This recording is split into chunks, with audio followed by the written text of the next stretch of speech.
One of the important things we always want to cover when it comes to support team orientation has to do with boundaries. You've probably heard that good fences make good neighbors. And I'm here to tell you that good boundaries make good teams. And so that, of course, starts with you and me. And you might ask, what are the boundaries of a support team that's offering practical, emotional, and spiritual support? What are the things that we should not offer? And so I would start with just a few.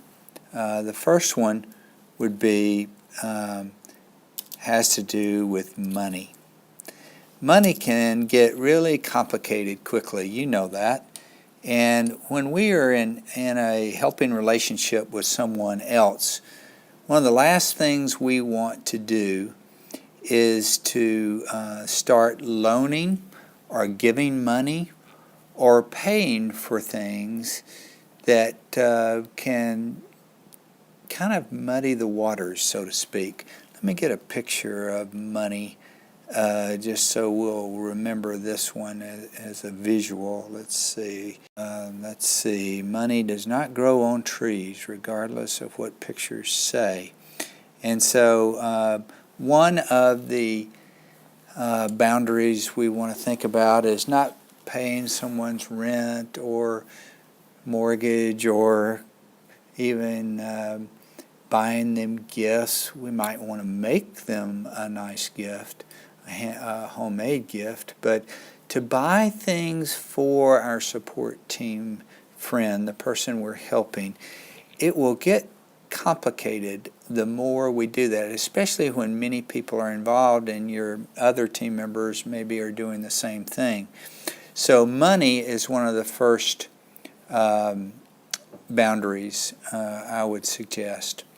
A second one has to do with medicines. Medicine as a boundary. What I'm talking about here is, of course, you can go to the pharmacy and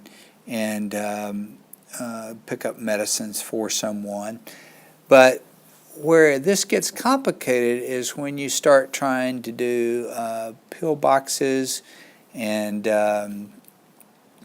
that sort of thing, where you're handing out medicines to the person you're on the support team for, or you're doing some things that maybe even giving some medicine advice. Oh, when I took that medicine myself, this is what it did for me. I cut it in half, and it can just get really complicated. So what I want to suggest around medicine is that besides picking up medicine at the pharmacy, to hand out, to give out medicine is a real liability, or it could be.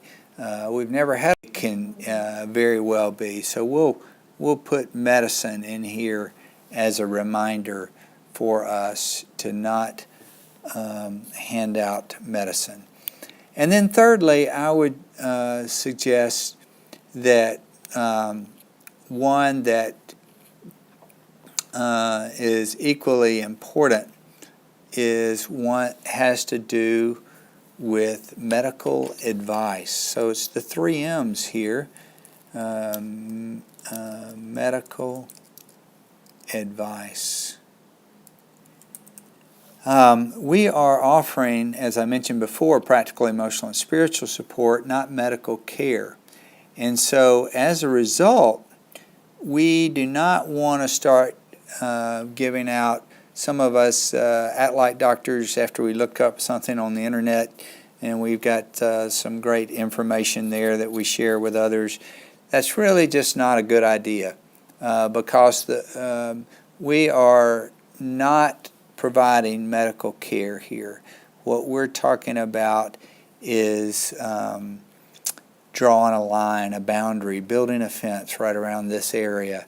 And a picture that kind of reminds me, we can pull up here, is someone who is refusing to give medical advice. And if we'll do these three things in terms of setting some boundaries early on, and if all team members do this together, it's an amazing, it will save you a lot of trouble. One final thing I'd want to add is that if someone on your team, or if you are the one who makes a mistake and pays for a dinner for your support team friend, or pays for their groceries one time, or you make a mistake around these boundaries, none of us are perfect. If you do, what I want to ask you to do is to share that with your support team leader. Share that information with your support team leader or another team member. Support team leader or another member. If you'll do that, the advantage of what will happen is that everybody can be reminded about this boundary. It's not to embarrass you. It's to give you, you can just say, I'm sorry, I made this mistake. I need some support, or I need some encouragement myself because I messed up here. By being that vulnerable with one another and letting each other know, then there won't be any secrets on the team, and it's amazing what can happen when we set good boundaries in relationships. Money, medicine, and medical advice are your boundaries if you're going to be on a support team.